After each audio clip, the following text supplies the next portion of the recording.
Well, hello everyone. Welcome to another Sinister Sunday. Tully will be making an appearance any second now because he is, kind of the unofficial mascot. There's his tail. There you have it, Tully sighting. How's everybody doing? Good, I hope. I hope this Sunday finds you well. It has been a busy day here at the HQ. Um, I have been not only recording some new shows for Dark Parade. I don't know the name of the show I do. Not only have I been doing some shows for Dark Parade, I had a holly bush that was absolutely out of control on the side of my house and has been ever since I moved in. This is a holly bush that has been a problem for years, and I literally just got finished destroying it. I feel pretty good. So, anyway, Jason, good to see you. Alan, good to see you. While others are filtering in, I assume there will be more.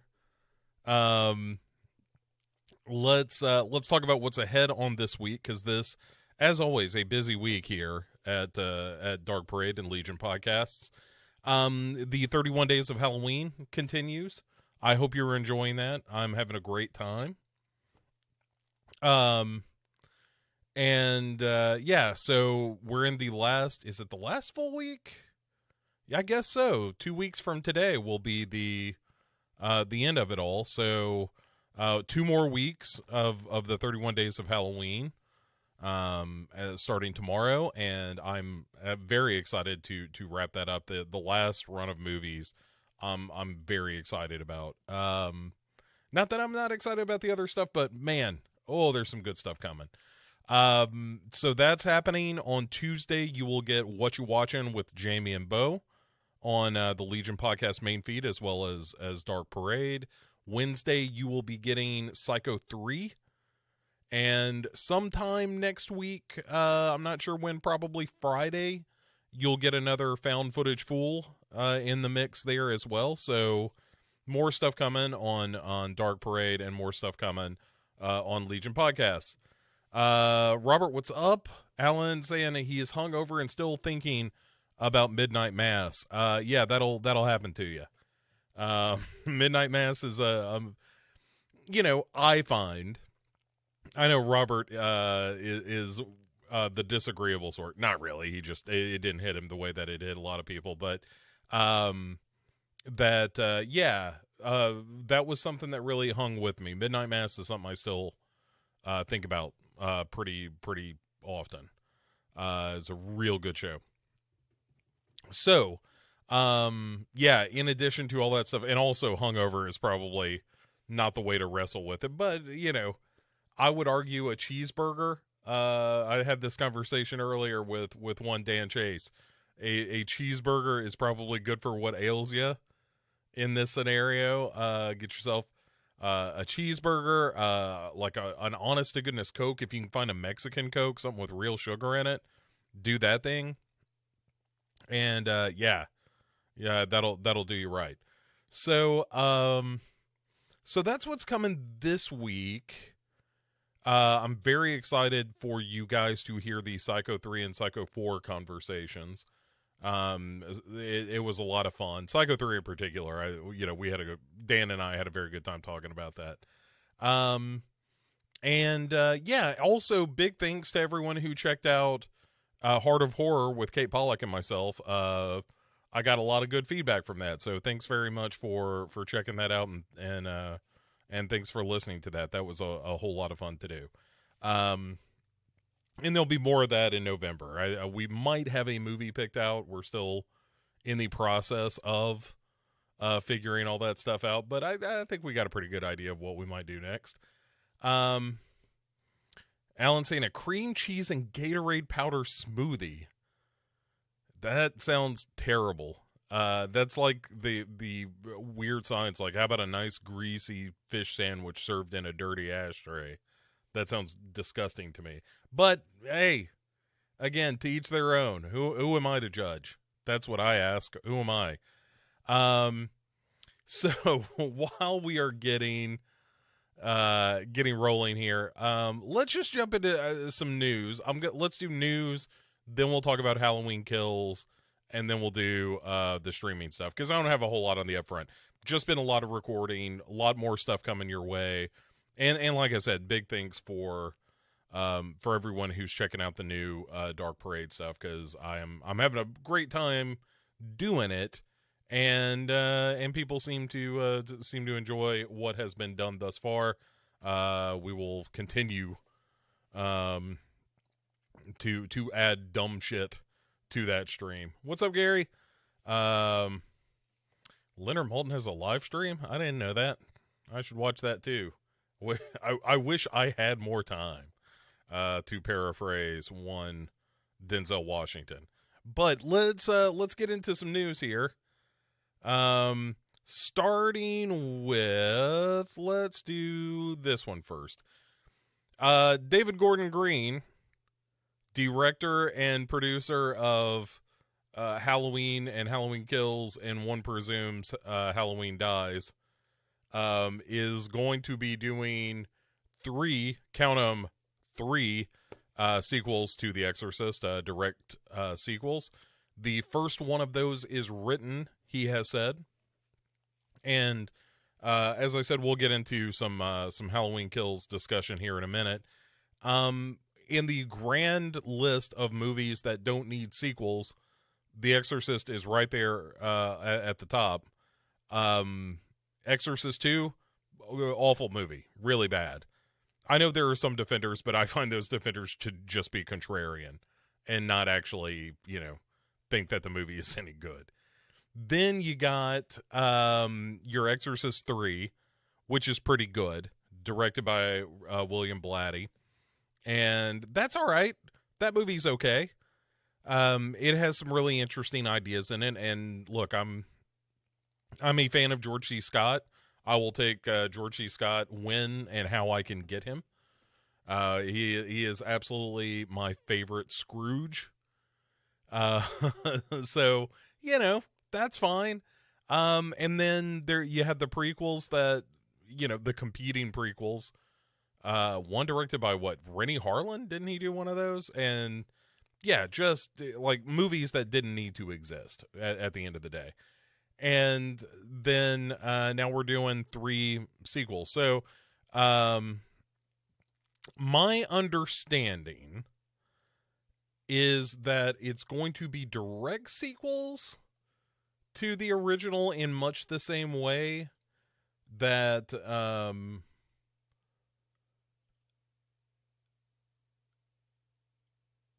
they're definitely doing a trilogy. And so yeah, Ellen Burstyn is coming back.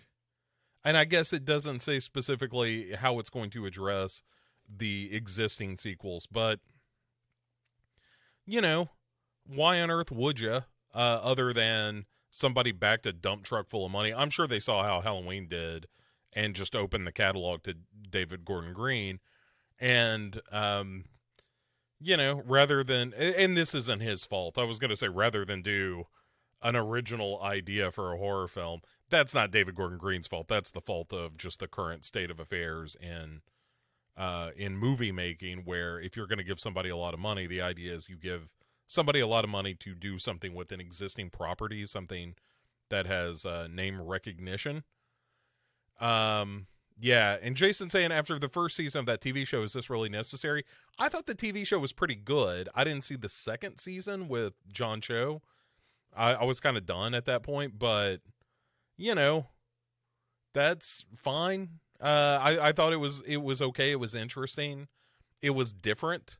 And if you can do something different with the property, sure. I don't want to immediately just like knee jerk say, well, this is going to suck, because I haven't seen the movies yet. We'll see how it goes. I have seen Halloween 2018 and I have seen Halloween Kills, and I'm saying based on that, I am not terribly excited.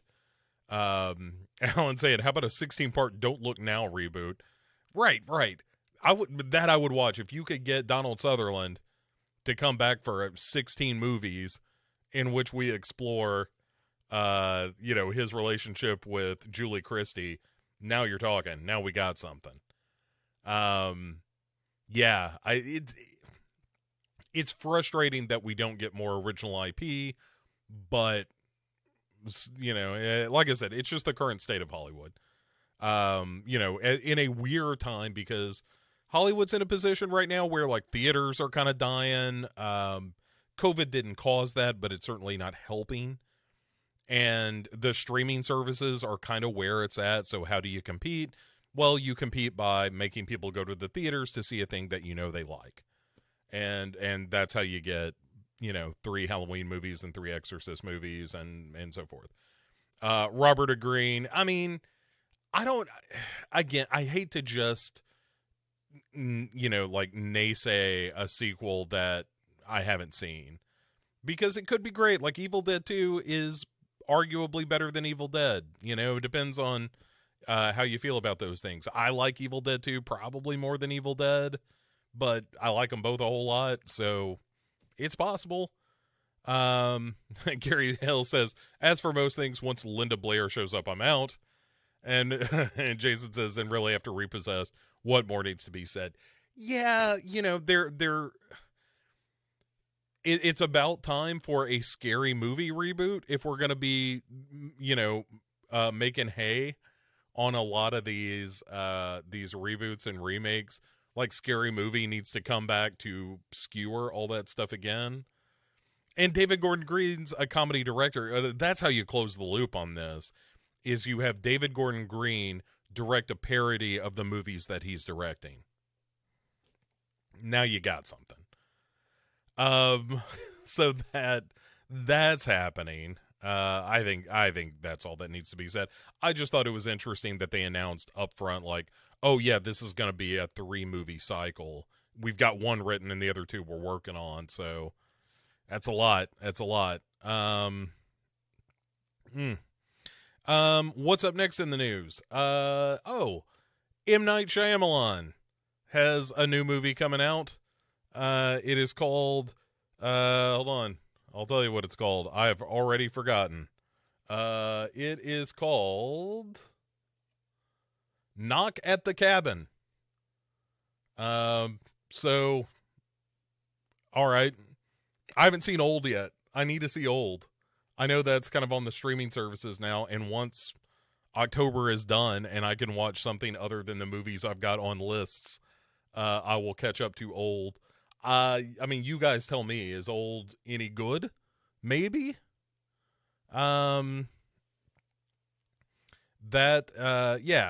So, anyway, we'll see how it goes.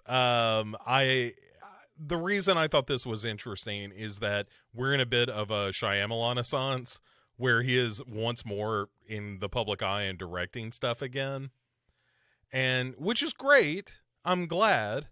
He directed a couple of really good movies, and I think he's got good movies in him.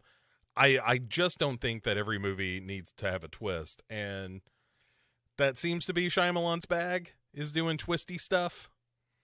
We'll see how it all goes. But again, I thought it was interesting. Now that I say it, I'm like, well, maybe that's all I have to say about it. It's not all that interesting, but we'll see. Devil in a Blue Dress, indeed. Devil in a Blue Dress. Now there is a movie that doesn't even need a remake. Devil in a Blue Dress is wonderful. What a wonderful movie. Speaking of Denzel Washington, oh my goodness, what a terrific film. Anyway, Gary says they couldn't do Scary Movie now properly. Folks are too woke. I don't agree with that premise. The idea that you can't do comedy if you're not like offensive and transgressive. I've never bought into that. Young Frankenstein is one of the greatest comedies ever, and there is nothing. There is nothing transgressive about that or intentionally shocking or anything. The same way with like Stripes. There might be problematic shit in Stripes. It's been a long time since I've seen it, but the Aunt Jemima treatment, I suppose. Just referencing Aunt Jemima. I know, like, I haven't seen it yet. I know that there has been, we talked about this some last week, so I'm not going to get too deep into it, but I know that the new Dave Chappelle special has gotten some heat for Dave Chappelle making some jokes at the expense of the trans community, calling himself a TERF, by the way, which I had to look up yet again because I always forget what that means. But that stands for trans exclusionary radical feminist. I'll say this about it. I haven't seen that special yet, so I don't know the context of the jokes. I've read a couple of excerpts of what he said. I just think if you are making fun of the trans community, there is not a more clear definition of punching down. And that is not the kind of comedy I typically enjoy. Like, I like Dave Chappelle. There's plenty of stuff he has said in the past that I find ridiculously funny. But, like, the object of humor, ideally, is kind of to skewer, like, social mores and that kind of thing. And it's the old Carlin premise of, like, if you're going to make fun of someone, you punch up, because that's who has the power. You aim the jokes at who has the power. Trans people, and especially trans people of color, have no power. That is the reason that, somebody like Dave Chappelle using a platform like Netflix to, again, I haven't seen it, so I don't know. I can't speak to what he said, other than people in that community are upset about it, and they would know. They have the right. So I don't know. I think it's an easy target. I think if you're making jokes at the expense of gay people, trans people, then you're aiming at the wrong targets, and I think it makes you look a little small. Alan says Green is coming off a bit like horror's Jeff Jones or Jeff Johns. Yeah. I don't know. Like, I think that David Gordon Green is a horror fan. I don't dispute that. I just don't know. I don't know that successful. We'll get into it. We'll talk about it in a minute. We'll get into Halloween Kills in a second. Yeah, Johns, he corrected himself already. Alan says, all right. Gary says Dave Chappelle laid out perfectly with his new special. Their jokes, but jokes matter. Words matter, especially if you're a high profile comedian like Dave Chappelle, who there are a lot of comics who see him as like the guy who is like taking the torch. The torch has been passed from Pryor and Carlin to somebody like Dave Chappelle, and again, it's all a matter of taste. Comedy is subjective and so forth, but I said it already. If you're going after minority communities, I think you're aiming at the wrong thing. Got to watch it till the end. Yeah, I haven't watched it yet. Robert says, I'm with Bo on this one regarding humor. Jokes at the expense of others isn't necessary. Yeah, I mean, look, I've said plenty of things in the past. I mean, I grew up in the 80s, and that was a time when, making fun of gay people was very common. Using gay slurs to refer to your friends and other people and that kind of thing. It was how people spoke, and using words like retarded and that kind of stuff. And there was just a point where people in those communities were like, hey man, this is fucked up, we're just trying to get along out here. And as a culture, we were like, oh yep, you're right, sorry about that. And we've tried to clean up our act a little bit. And again, this is all shifting sands, right? Like, you want to lose money, bet that things will stay the same. This kind of stuff ebbs and flows. But at the end of the day, I think you're right. If you're talking about a community of people that are traditionally kind of get the shit end of the stick, and you're the most popular comedian in the world, arguably, and you are making fun of those people, that don't impress me much. Mike says, Halloween Kills, any excitement for more Halloween movies from this director and writer? Well, stick around. We'll get to it. We're almost there. got a couple of more news stories, and then we'll hit it. But yeah, so again, have not seen 1 second of the new Chappelle special, so I can't speak directly to that. I can only speak generally about the fact that I think Dave Chappelle in the past has been ridiculously funny. Have not seen the new special, but what I hear is not terribly encouraging. Okay, so and I think saying it's just jokes is hiding behind. I think that hides behind, like it's waving away what you're saying, and I don't again, comparing it to Carlin, I don't know that Carlin would have ever said these are just jokes and made fun of a minority community. Gary saying, I'm not a hateful person, by the way. No, I don't think anybody's saying that you are. It's just, one of those things that you got to talk about. Believe in context in the written word. People can read or hear certain things and not the work as a whole, and attack, and that's incorrect for me.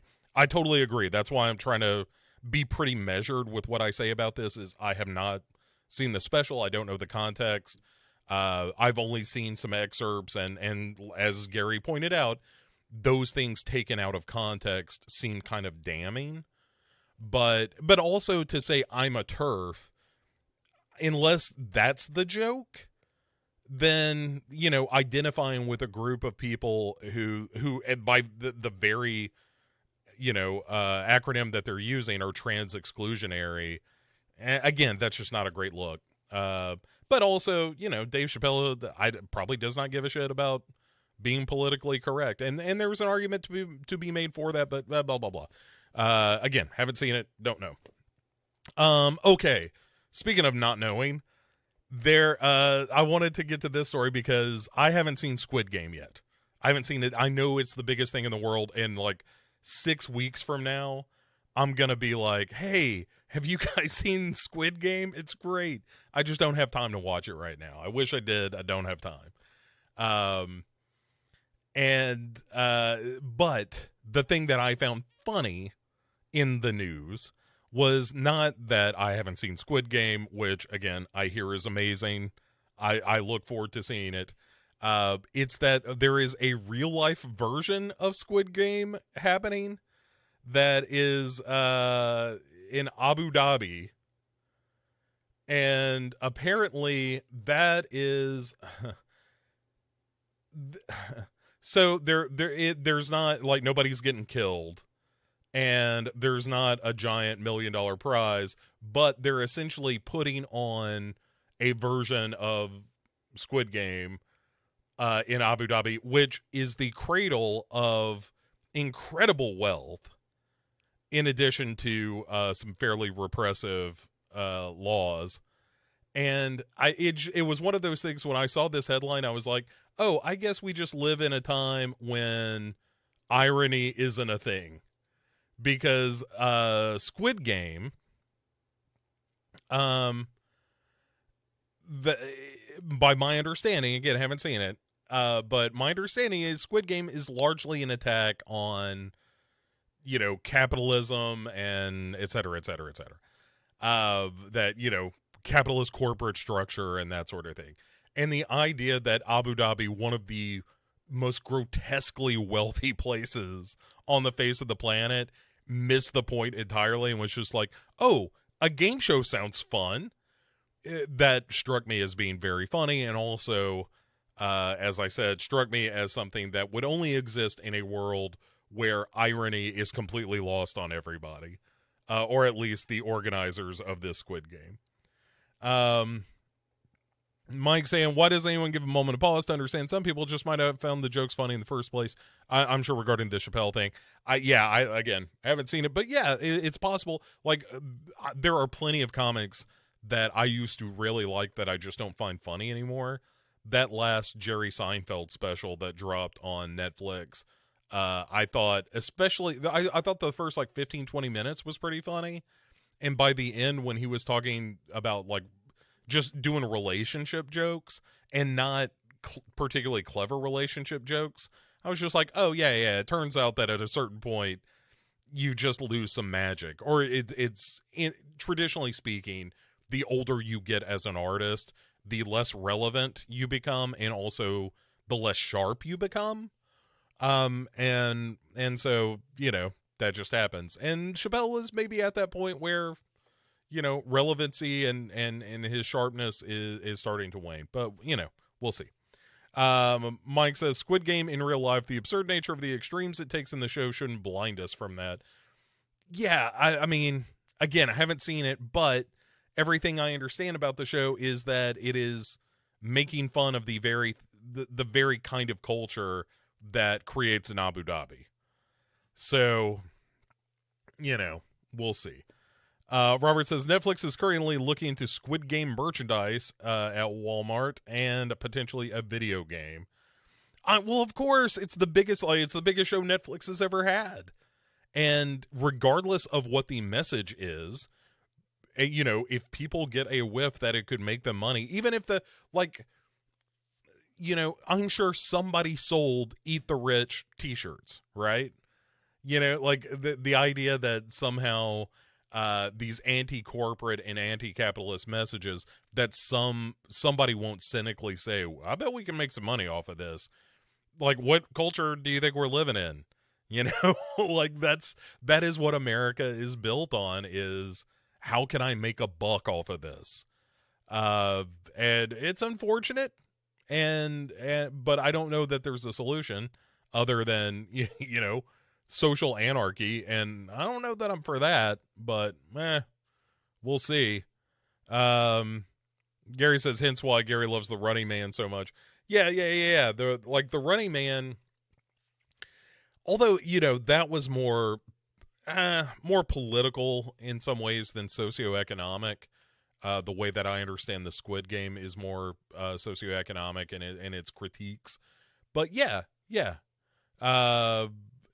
It's the idea of turning the misfortune of others into a game show has been around forever. I mean, a lot of game shows still do that, right? Like, what are those games where you got to run across obstacle courses and whatnot and just get the shit knocked out of you, and big punching bags throwing you into water and stuff like that. It's all about humiliation. America's Funniest Home Videos gave out a prize for who could contribute the most embarrassing video. Game shows always capitalize on the worst natures in people. The only one that I really watch these days in terms of game shows, and I guess this is more reality show than game show, but there's a game show aspect to it, is I love the show Alone. And so that's kind of the one that I watch. I don't really, Press Your Luck was probably my big game show back in the day. A little Price is Right. I think a Price is Right is kind of all right, but also certainly capitalist and consumerist in its roots. So yeah. Jason says Squidio Game. That if they called it Squid Game, the Squidio Game, I'm on board. That seems pretty good. Alan saying it's like Amazon making The Expanse. Yeah, right. They're not making, like, Amazon makes The Expanse because Jeff Bezos liked it. Like one of the wealthiest men in the world, and probably just didn't understand some of the message of it. It's like a lot of these assholes, like Elon Musk and Jeff Bezos and, a lot of these uber wealthy jerks that have lost all touch with reality and don't understand critiques. Like, who was it? I think it was Trump who kind of advocated that sort of religious idea that the more money you have, the closer to God you are. And that was probably just him rationalizing, but also that's a legitimate point of view that some people maintain, and it's just nuts. What's the line? The love of money is the root of all evil. Isn't that Shakespeare? It's one of those things. Like, you should have enough money to get by and do the things you want to do, and anything more than that is ostentatious and kind of immoral. That's my own point of view. Mike says a Squid Game video game misses the point as much as it would have been had Fight Club made a fighting game after its success. There was such a thing. There was a Fight Club video game in production at one point that I think was kind of a fighting game. I don't know that it was a classic like Street Fighter 2. I think it might have been more of a, a brawler style game. But yeah, I right. It just because they missed the point doesn't mean they're not going to try. But there's always there's an element of commerce within all of that stuff. Like, I buy Godzilla t-shirts and stuff like that because I like Godzilla, and somebody's going to make a buck off of that. But Godzilla, maybe not entirely anti-corporate in its messaging, but somebody saw Godzilla and people's love of it and was like, I think I make some money off of this. Yeah. Gary says the Squid Game is missing Richard Dawson. Oh, aren't we all deeply? Jason says it's time to bring back Double Dare. Yeah. I would like to see an adult version of Double Dare where, like, here's the game show I want, is where you get the richest people on earth to compete and they lose money for everything that they get wrong. Like ask them things like, what's minimum wage? And if they get the number wrong, then you take $1 million and you give it to some poor schmuck who's working at one of their companies. That's the game show I want to see. Gary says, I'm running OG Price is Right on Pluto. Those women get real excited with the possibility of winning a stove. Shit, I get excited at the idea of winning a stove. Are you kidding me? Stoves are expensive. I would love to win some appliances. I would love a new refrigerator. You know how much new refrigerators are? A lot of goddamn money. That's how much they are. Like I got to get some home repairs done. That stuff is expensive as hell. So I get it. What I wouldn't give for somebody to, just give me a washing machine, a new washing machine. Oh, that'd be great. I could really use a new dryer too while we're at it. What I'm saying is I want to go on Price is Right. Clearly. Catch me on Winloot end of this month. Jason says it's the Garfield meme of him seeing the no Garfield sign and going, I wonder who that's for. Yeah, exactly. There's a lot of the uber wealthy and uber successful who do not understand that, or they don't understand why people are so pissed at their money. They think it's all like jealousy and whatnot, but it's like, no, man, it ain't jealous that you've got it. It's that you've got so much of it that you live on a different planet. You experience a different life than the rest of us. And that was always the promise of America was, life, liberty, and the pursuit of happiness. And it's hard to pursue happiness when, you ain't got no money and that minimum wage jobs don't pay rent. Minimum wage is supposed to be the minimum you need to live on, and that ain't what it is. It is just the minimum that the government allows corporations to pay people. Mike says prosperity gospel isn't new. It's been a big talking point by televangelists for a long time. Yeah. That kind of shit is, I have had, I wouldn't say a spiritual awakening, but I've certainly been thinking about faith more and thinking about religion more. And, but yeah, like at no point would I think that how much money I have equates to the level of godliness. In fact, just the opposite. Like I said, I think if you've got more money than makes you comfortable and makes those around you comfortable, and a little bit for rainy days and shit like that, and being able to save for retirement, nothing crazy, just being able to live your life, anything more than that. When you're making, whatever the crazy amount of money, the hundreds of thousands of dollars per hour that the super wealthy make, that's just, it's ostentatious and it's immoral. That all of that money ought to be distributed to people who need it. There are people starving in this country, and we can fix it. We could fix it. Like, we could tax the shit out of all those people and fix that problem. And we don't. And that's crazy to me. Rayman in the house, what's up? Alan says 50 minutes to make KD. I don't know what that means. All right, so Death of Kindness. Remind me who Death of Kindness is, because I forget everything. Richard Dawson was a god among insects. You're right. Richard Dawson was amazing. Rayman says, spiritual blow is the sorcerer supreme we deserve. I am not. I hesitate to call myself spiritual. I would say that I am spiritual curious. I've started to wonder about those things in a way that I haven't in the past, but we'll see. Okay. I'm gonna once more rely on you guys for this. The new Scream trailer dropped, which I also did not watch because I just don't watch trailers. I will for sure see the new Scream movie. I don't know if I'll see it in the theater.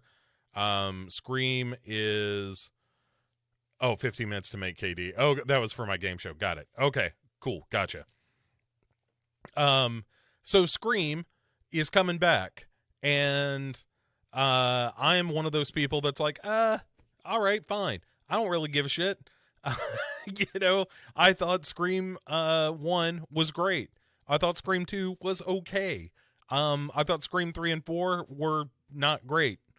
And so the idea that this is much like the Exorcist story, this is just reinforcing my larger point that everything that is coming out seems to be a thing that you already know the name of.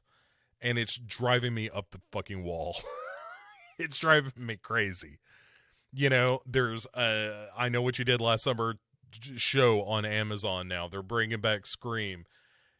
As much as I love Denis Villeneuve and I cannot wait to see this Dune remake, it's still a Dune remake. And I want to see new shit. I'm trying to think of something that has come out recently that is a brand new thing I've never heard of. There's a new James Bond movie in the theaters. I don't know. You guys tell me. Again, I'm not saying that Scream is going to be bad. I hope it's great. I'm looking forward to seeing it because I'm curious what a Scream movie looks like in the modern world. The last time we saw Scream 4, it was about social media, and I didn't think it was a very smart look at social media, so that's why I didn't really care for it very much, but let's see, right? And, now we've got another Scream film just called Scream, and I don't know what to say about it other than to say I'm getting tired, people. I want to see something weird come out wide, as much as I did not care for some of Malignant, the end of that movie was bonkers enough that I'm like, at least Malignant came out this year, but it took James Wan making $1 billion for Warner Brothers on that Aquaman movie to be like, hey, I got this super weird idea. You guys care if I make this? And they're like, yeah. You're doing Aquaman too, right? Yeah. Okay, you can do whatever you want then. Yeah. Rayman asking, now let's get on to some serious questions. Could a prime George Foreman knock out the bear from Grizzly? No. I mean, could he be competition? Sure. But you know what George Foreman doesn't have? Claws. Fucking claws. That's what he doesn't have. He might get a shot or two, because George Foreman's big guy, got some reach. He might be able to hit that bear a couple of times right in the snout. It's not going to take him down. The bear's got easily, 800 pounds on George Foreman and probably a couple of feet. And that bear is just going to bear hug him to death or just start mauling him. So as much as I like George Foreman, and I think George Foreman, I like the fact that he named all his kids George Foreman. That makes me happy. I think that's very funny. Because just this old boxer being like, look, I can only remember so much. So everybody's name is George. The dog, the ladies, everything. Alan saying Possessor was pretty close. Yeah, Possessor, I don't know that it got a wide release, but yeah, that was at least something different and was great. Yeah, you got to use the crab defense for sure. But it doesn't matter. I mean, that bear's got George Foreman all day. Okay, in other things that kind of piss Bo off news, let's get to this before we talk Halloween Kills. This will be our transition into that discussion. So Jason Blum, producer of the Halloween Kills film and Halloween and the upcoming Exorcist movies, says that he is all in favor. And this is one of those things where somebody was like, what about Halloween 3? And Jason Blum was like, you know what? We could do Halloween 3. And he could do Halloween 3. Or a sequel to Halloween 3. I hope they don't. You know, some things just need to be what they are. And the end of that, like, the only way I'm into this is if the movie picks up at the very moment when Tom Atkins is on the phone screaming, stop, you gotta stop. And they don't. And you see kids' heads pop all over the country. And then the movie starts from there. And it's like we've got to pick up the pieces in this civilization where hundreds of thousands of children or whatever were just massacred by these druids on Halloween night. And now we got to wrestle with a couple of things as a society. One, druids and magic are real. We got to wrap our heads around that. Also, nobody is ever wearing a Halloween mask ever again in the history of Halloween moving forward. But I do love the fact that the idea that Halloween 3 could use a sequel is a crazy idea. And it tells me something about Jason Blum, because I'm pretty quick to say I admire the fact that Jason Blum, and at one time they did this, I don't know if this is still the case, but at one time, Jason Blum and Blumhouse would basically say, here's $3 to $5 million. If we like the script, you go make the movie, doesn't matter what it is, and one of them will hit. And that seemed very democratic to me. That if one movie hit, that makes up for the 2 or 3 or 4 that don't. And it gives directors the ability to make something on the cheap that could be interesting and new and different. And I don't know that that's still the model. Maybe it is, although it seems like Blumhouse is getting a little big for its britches and then just doing the cheap shit for Amazon where it's like, well, we'll give you $1 million. But I don't know. I hope that's still the case. I hope they're still doing that. Alan says Gaspar Noé's Halloween 3. Now you got me. All right. I'm down for that. Jason saying Halloween 3 too would be the post-apocalypse of later Phantasm movies. That's what I want. If you tell me that it takes place in this post-apocalypse after, you know, the country's children are murdered by druids, that sounds like a fascinating movie to me. If it's just going to be an extension, you know, you're like, oh, they stopped it just in time and then we're going to do something else from there. I don't know that I'm interested in it. Abraham says, Tom Atkins destroyed a superhuman robot in Halloween 3. Pretty sure that means he could take Michael Myers to school. Well, as we've learned, let's get into it. Let's do it. Let's talk Halloween Kills. All right. In the chat, I'm going to give it a few seconds. If you have seen Halloween Kill, or if you've not seen Halloween Kills and don't want any of this spoiled, say something in chat so that I don't ruin a good time for you, because that's not what I want to do. But according to the Halloween Kills mythology,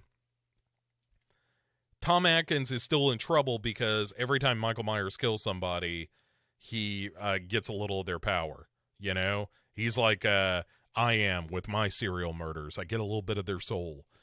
All right, so here's how I watched the Halloween Kills. Oh, wait, hold on. Mike says, Lars von Trier's Halloween 3, the Silver Shamrock theme comes on, and it turns into the orgy scene from Kubrick's Eyes Wide Shut before they start Facebook melting. Again, fine. If you told me that it was going to be Halloween 3 Part 2, or whatever you call it, Season of the Witch 2, And it's Lars von Trier, it's Werner Herzog, it's Gaspar Noé. I'll even give you a Mike Flanagan. Mike Flanagan knows how to come in and do a sequel to a movie right that doesn't seem like it needs one. Mike saying, doesn't Freddy consume souls, not mother effing Mike Myers? Not anymore. It's all one thing. All of it's one thing now. It doesn't matter. So the way I watch this, and again, I'm going to spoil things, but unless somebody stops me. I'm going to stop right there. Jason says Halloween Highlander. Kinda. So I watched the 2018 Halloween again, which I remember thinking was fine. And I enjoyed it more on a rewatch than I did the first time. Mostly because I'm just always so happy to see Will Patton in a movie. And so I enjoyed it on this watch more than I did the first time. So I watched it, had a good time with Halloween, and I'd heard like some middling reviews and whatnot of Halloween Kills, but I was like, you know what? No, and Mike says I watched this with bitter beer face. Just the opposite, Mike. Just the opposite. I went into it thinking to myself, you know what? I enjoyed Halloween 2018 more than I remembered. I don't think it's great, but I had a good time with it. It was fun. I like the music. Beautifully shot. Cinematography is great. I'm down for this. Let's do this. And so then I jumped into Halloween Kills, which I watched on the Peacock, because I wasn't going to go to the movies for it. I'm not stupid. And so, yeah, so I signed up for a month of Peacock. And then I got into it, was like perfect setting. I am in my favorite chair. I got my special Halloween blanket, so I'm warm and toasty. I'm relaxed. I'm looking for a good time. 20 minutes in, yeah, we'll get to it. So then Halloween Kills starts. And they explain, okay, here's how Michael Myers survived. Fine. He kills a bunch of firefighters. Fine. He kills an old couple, one of whom is Lenny Clark.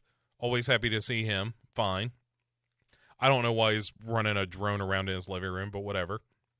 Probably product placement that I just didn't get.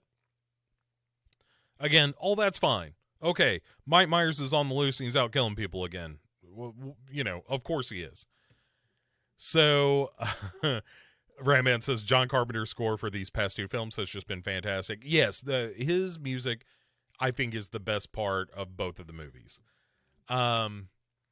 So then, though, we get into the characters at work in this movie. And Laurie Strode is sidelined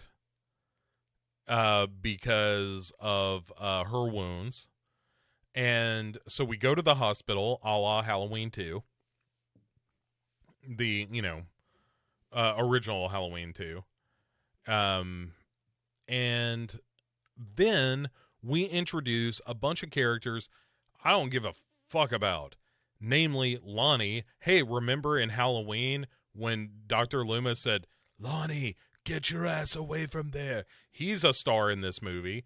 And look, what is the actor's name? Robert. Oh, all right, I'll get to it.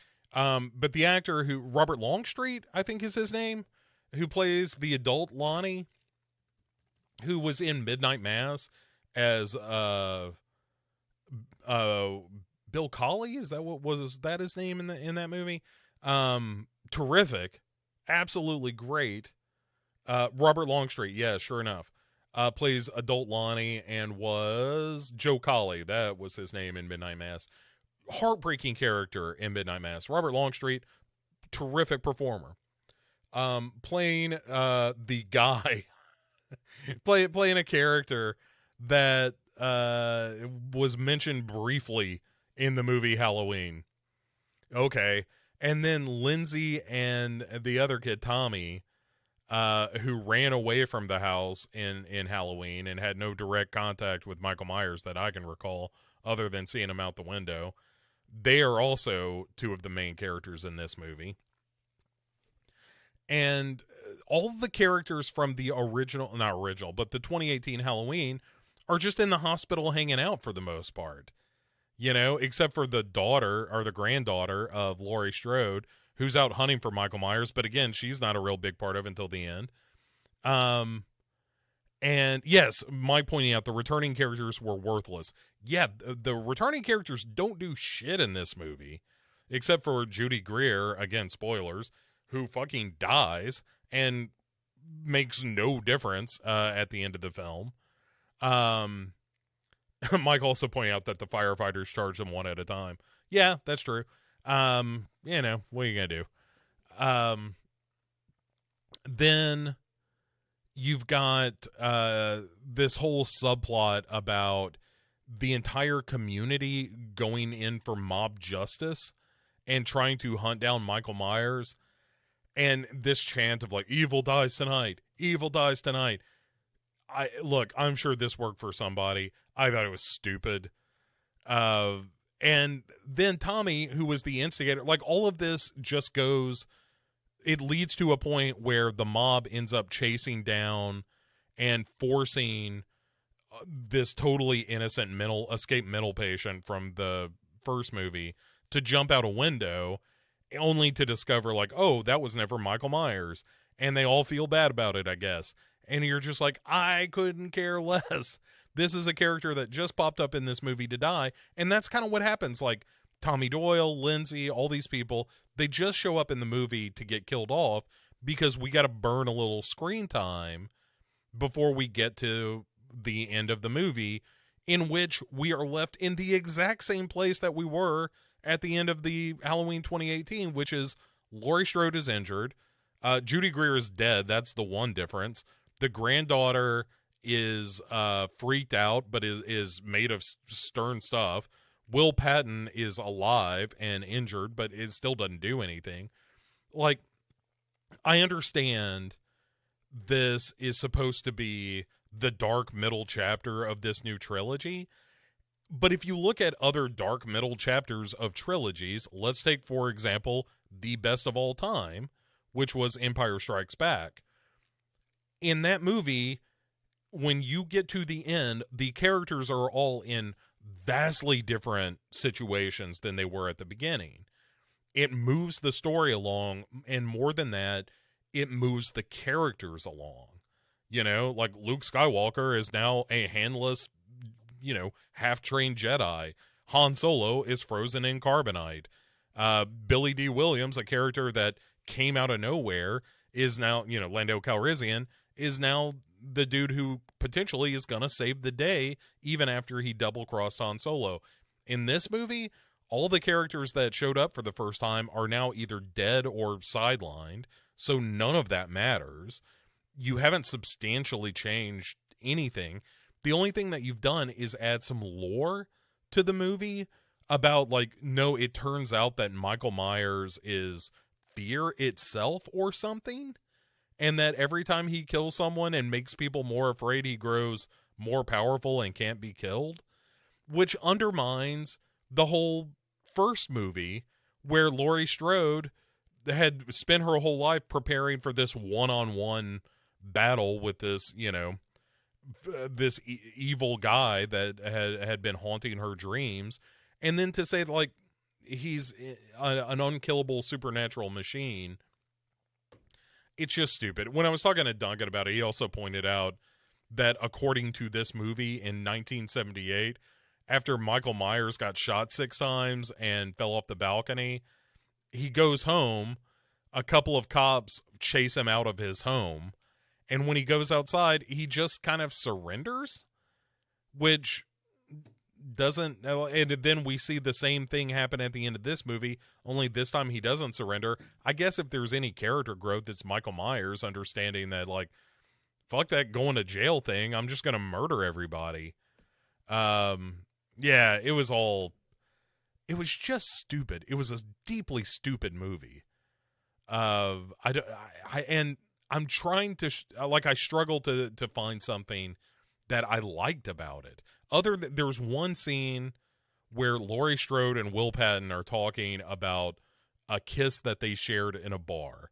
and both of them are very good actors, and it was nice to get a moment where like Laurie Strode isn't just, an unstoppable killing machine in her own right, but that she has a moment where, she's a little bit vulnerable and talking about, perhaps there was a life that she could have had that is gone from her now. Yeah, it was just, oh man, what a terrible movie. It's really bad. Jason said it was a weird choice to have Michael Caine voicing Loomis. If it was a flashback, and if you're going to bring Loomis back, I'm kind of fine with that. I still question Michael Myers turning himself in at that point, but fine. Rayman saying I like Tommy more than any of the characters from the last film. Maybe. I don't know. It's just tough to, like, aside from Laurie Strode, I don't know that there's a character, and Will Patton. I'll tell you what, I like Will Patton more than any character from either of the movies, just because I like Will Patton as the sheriff. Mike says this movie put the car into neutral because the story is advanced zero. The three Strodes did jack all of nothing, and it's obvious this was supposed to be two movies, and they were too lazy to rewrite a new ending and just tried to trim what was there.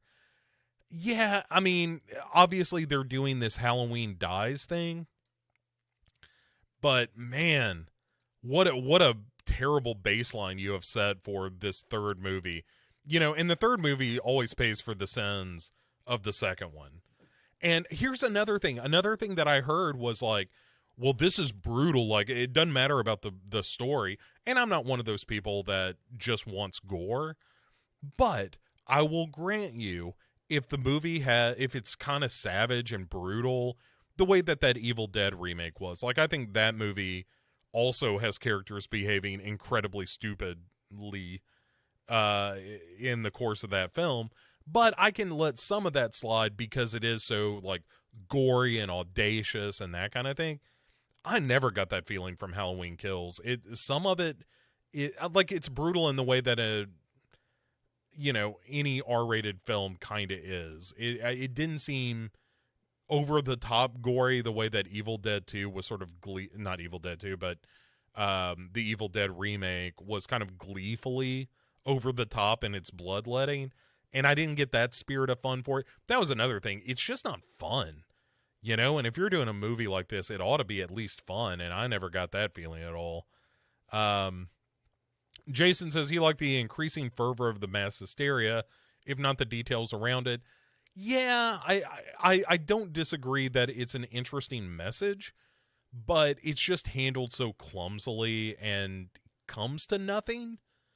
I mean, they kind of pay for their sins when Michael Myers murders them all, but, like, if your big message is, oh, by the way, everybody, gets caught up in a fervor and acts like an asshole in a mob. Yeah, I mean, we know that's been the last, 18 months. So I get that we're making a comment, but I think that lesson has been learned. Rayman saying, to be fair, we knew from the start this was to be a trilogy. I'm not sure why people thought Michael would be dead. I don't care that he's not dead. I care that nothing of consequence happened in this movie, and you're just left in the exact same spot with only minor differences than you were in the first movie. I don't care that you're making 3 of these. Just make all of those movies count. And this movie, like, if you went straight from Halloween 2018 to Halloween Dies, I don't know that you couldn't have told the story of everything that happens in Halloween Kills in about 10 minutes. Because, again, you just introduce a bunch of characters that you might remember from the 78 movie just to kill them off. So what if somebody just said in the movie, in Halloween Dies, I mean, like, oh my God, did you hear he killed, Tommy Doyle and Lindsay and Lonnie? Okay, fine. I guess. Why? Maybe that matters. Anyway, I don't disagree with you, Ram Man. I mean, I knew that this was going to be a trilogy. It just stunned me that so little happens in this movie. I mean, stuff happens, but none of it happens in a way that I'm like, oh my God, you guys, wait till you see the end of, Halloween Dies. Like, this shit's going to get real, because nothing ever got real in this movie. It was just him killing some folks that were introduced in this movie. I didn't really care about that much. Alan says, I think Michael had to poop after Halloween 78, and that's why he surrendered. I mean, that's as good as an explanation as any if he was just, oh, wow, I really gotta, you know what, I bet if I go poop, they're gonna follow me. All right, everybody, I give up. Where's the nearest toilet? Oh, I pooped my pants. Rabbit says, I don't mind Michael still being a force, but I didn't like that Laurie is now Dr. Loomis. How does she know that he's supernatural? At least Loomis spent years observing him. There is a whole... All right, well, let me get your other comment. And Rayman says, I don't like H2O all that much, but I think from a character standpoint, Laurie's development is much more realistic than her becoming Sarah Connor in this timeline. Yeah, it's been a while since I've watched H2O, but I feel like I'm due after watching this one. But yeah, you're right. The other thing that really pissed me off when I was watching it is the conversation that Laurie has with Will Patton's sheriff character about who's responsible for Michael Myers. Like, no, this is all my fault. No, this is all my fault. It's fucking neither of your fault. A force of evil has been let loose on your town. The fact that either of you are taking responsibility for this seems like the height of like self-absorption. Like, you're neither, like, both of you should be focused on stopping it, not whose fault it is. And why would Laurie ever think it's her fault? She was a babysitter who a serial killer bombed in on. She saved a couple of kids. Then she almost killed them in the last movie, and firefighters fucked that up for her. Like, she's done all she can. There is no fault of hers at all. I mean, what are we doing here, people? Mike says the brutality is more Friday the 13th, not Halloween from the original, which they're aiming this is based from. And filmmakers had no confidence modern audiences would embrace atmosphere and suspense over violence. I'm okay with even doing some violence. I mean, the 2018 Halloween was fairly violent. I'm okay with that as long as it's creative and interesting, and I don't know that this ever was. The closest you got was the fluorescent tube in the neck. That was all right, and the rest of it's just kind of stabby. I will say, all right, the highlight is the music and Big John and Little John. Big John and Little John, totally fine characters. I wish there had been more of that and less of like Lonnie and Lindsay and Tommy. Rayman saying, I think James Jude Courtney is the second best person to portray Michael Myers. I think his movements are fantastic. Yeah, I think as a portrayal of Michael Myers, it's not terrible. Or the physicality of it, that's all fine. Again, I just think that can't save the movie, but I don't think he does his best, no doubt. Mike says H2O's main issue is trying to make a Halloween movie into a 90s style slasher. The story itself was fine. Yeah, it's been a long time since I visited, but yeah. Naomi saying they should cast Barry Bostwick as the sheriff. See some guy who kills people. I will see some guy who kills people, and Barry Bostwick. All right, look, I'm not saying that Will Patton should be replaced, because he shouldn't. Will Patton should be in every movie. That's just a rule. I also think that if you wanted to put Barry Bostwick as his deputy, and now we're talking. Also, why did we poor Charles Cyphers in this movie? Why did we drag him out of bed for this movie? Let that man let his good name stand. I mean, it's fun to see him, but that was awful. Jason said, I enjoyed the flashbacks. I could have gladly watched the old 1978 set movie. Yeah, again, I just wish any of those flashbacks mattered, because, you know, the characters that are involved, like Lonnie running into Michael Myers, doesn't matter because he's dead at the end of this thing. And yeah, it just Ramman saying Tom Atkins needs to be in Halloween Ends. Blumhouse is messing up otherwise. I mean, Tom Atkins again should be in everything. I think that's just a good rule of thumb. Okay, I think maybe that's all I have to say about Halloween Kills. I really found it disappointing, and I went into it pretty hyped. Not like I don't think I had blinders on or anything that maybe it wasn't going to be high art. But I didn't find any of the kills to be very good. Like I said, other than the fluorescent tube, I thought that was kind of fun. But the rest of it, I thought was all pretty bland in terms of the violence. And man, just one character after another. I God is my witness when Laurie Strode said that he gets stronger. Like what was the line? Every time someone is afraid, the boogeyman wins. I had to go to my optometrist to have my eyes peeled back from how hard they rolled. Oh my God, this movie is written so badly. It's got such a bad script. Somebody ought to, there ought to be some fine levied against the writers of this movie. Danny McBride and David Gordon Green, and I can't remember who the other writer is, but they should have a good talking to. Okay. Alan says, if you haven't seen Some Guy Who Kills People, that's prime material for you and Kate. I'll give. I don't know if I have seen that. I don't think I have. I'll look at that. Ramman says, did you see that Jamie Lee Curtis said Halloween Ends is going to piss people off? I hope it does something. Something would be better than nothing. I mean, this movie made me mad because nothing happens in it, and or at least nothing that is going to bear any weight on the next movie that couldn't be succinctly summarized in about 5 minutes in a prologue to Halloween Die. So I hope so. I hope it does something. I hope it does something different because this movie was a whole lot of nothing. Jason says, I just saw that they came up with the new twist ending to Halloween Ends, and that frustrates me because I could have lived with the faults of this movie if it was all going somewhere. Yeah, I agree. But now seeing they're still crafting where all this is going makes me throw my hands in the air. You should do what I do, Jason, and throw your hands in the air and wave them like you just don't care.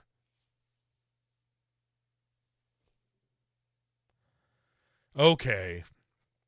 Enough picking on. Talk about punching down. Let's stop punching down on Halloween Kills. But boy, what a disappointing film.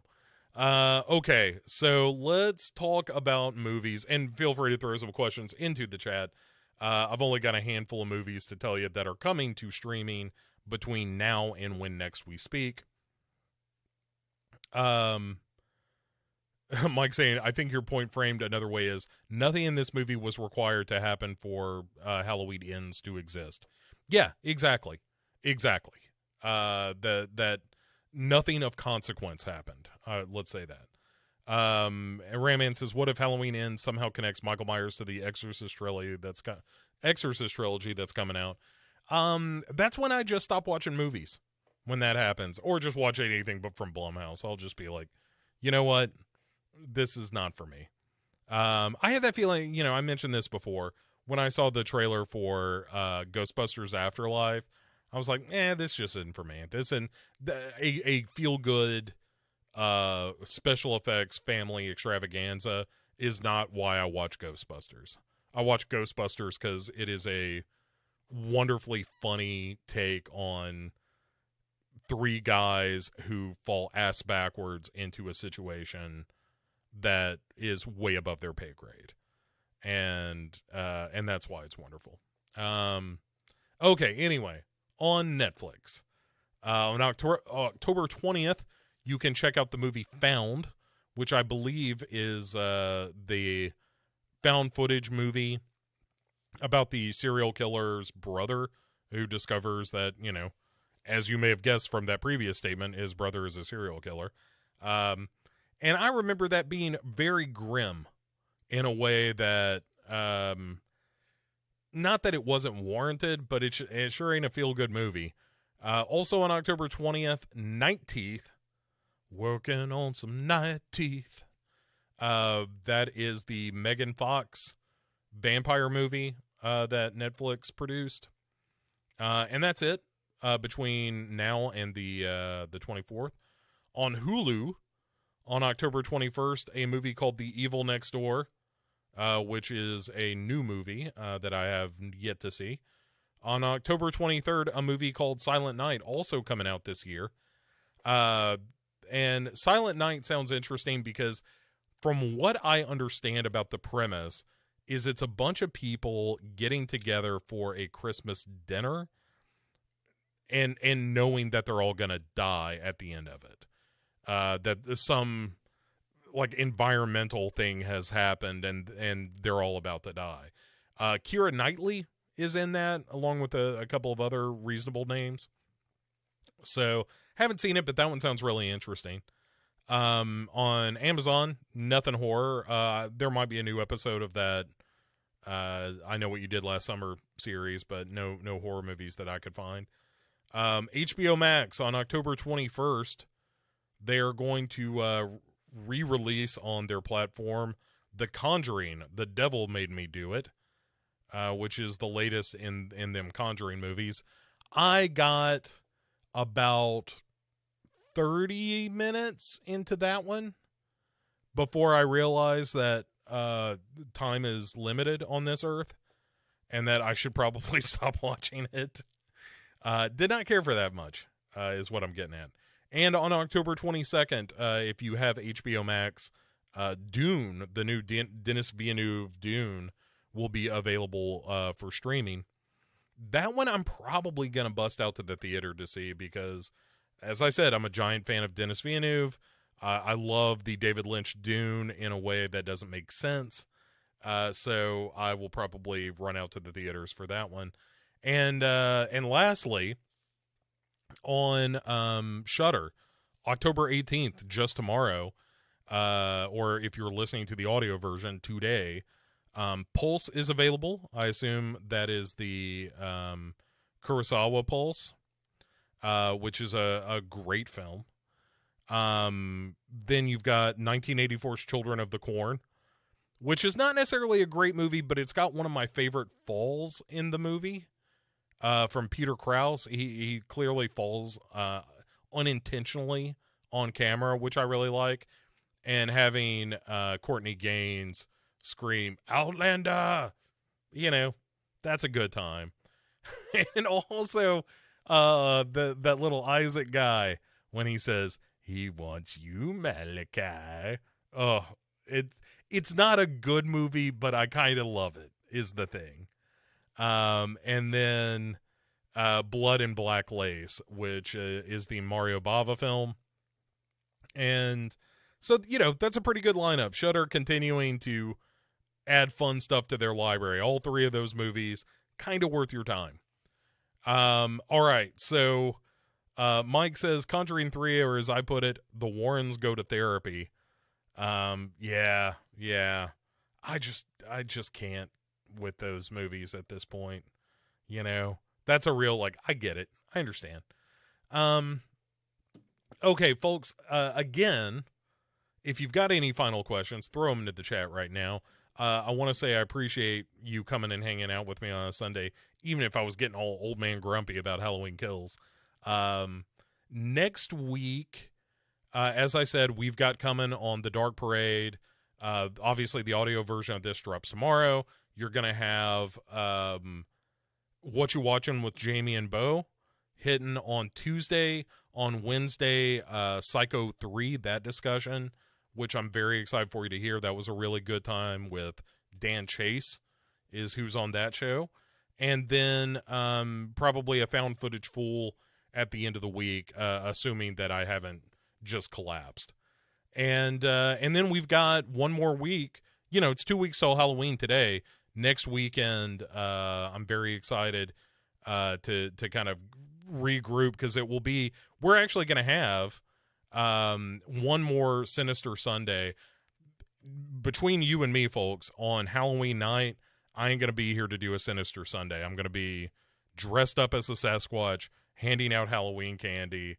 So the Morbid Monday is probably going to be just that. It's probably going to happen on November 1st. So Jason coming in with the episode title late.